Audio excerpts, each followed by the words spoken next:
اور یاد کرو جب تم نے کہا تھا اے موسیٰ ہم ایک ہی طرف کے کھانے پر صبر نہیں کر سکتے، اپنے رب سے دعا کرو کہ ہمارے لیے زمین کی پیداوار جیسے سبزیاں، ککڑیاں، گیہوں، لہسن، مسور اور پیاز پیدا کرے۔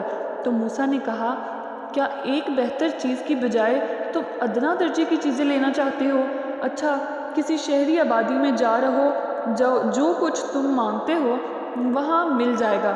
آخر کار نوبت یہاں تک پہنچی کہ ذلت و خواری اور پستی و بدحالی ان پر مسلط ہو گئی اور وہ اللہ کے غضب میں گھر گئے۔ یہ نتیجہ تھا اس کا کہ وہ اللہ کی آیات سے کفر کرنے لگے تھے اور پیغمبروں کو ناحق قتل کرنے لگے تھے۔ یہ نتیجہ تھا ان نافرمانیوں کا اور اس بات کا کہ وہ حدود شریعت سے نکل جاتے تھے۔ یقیناً جو لوگ مسلمان ہیں اور جو لوگ یہودی، عیسائی یا صابی ہوں، جو بھی اللہ اور روز آخر پر ایمان لائے گا اور نیک عمل کرے گا، اس کا اجر اس کے رب کے پاس ہے اور اس کے لیے کسی خوف اور رنج کا موقع نہیں ہے۔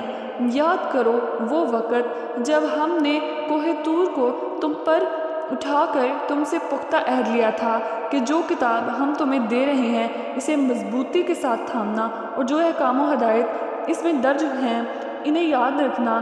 اسی ذریعے سے توقع کی جا سکتی ہے کہ تم تقویٰ کی روش پر چل سکو گے۔ مگر اس کے بعد تم اپنے عہد سے پھر گئے، اس پر بھی اللہ کے فضل اور اس کی رحمت نے تمہارا ساتھ نہ چھوڑا، ورنہ تم کبھی کے تباہ ہو چکے ہوتے۔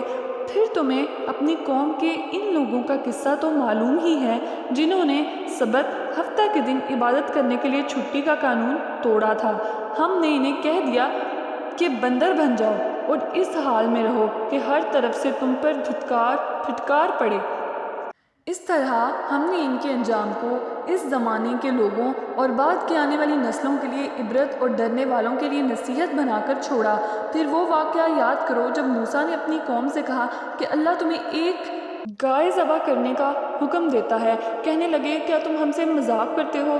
موسیٰ نے کہا میں اس سے اللہ کی پناہ مانگتا ہوں کہ جاہلوں کی سی باتیں کروں۔ بولے اچھا اپنے رب سے درخواست کرو کہ وہ ہمیں اس گائے کی کچھ تفصیل بتائے۔ کہا اللہ کا ارشاد ہے کہ وہ ایسی گائے ہونی چاہیے جو نہ بوڑھی ہو نہ بچھیا بلکہ اوسط عمر کی ہو۔ جو حکم دیا اس کی تعمیل کرو۔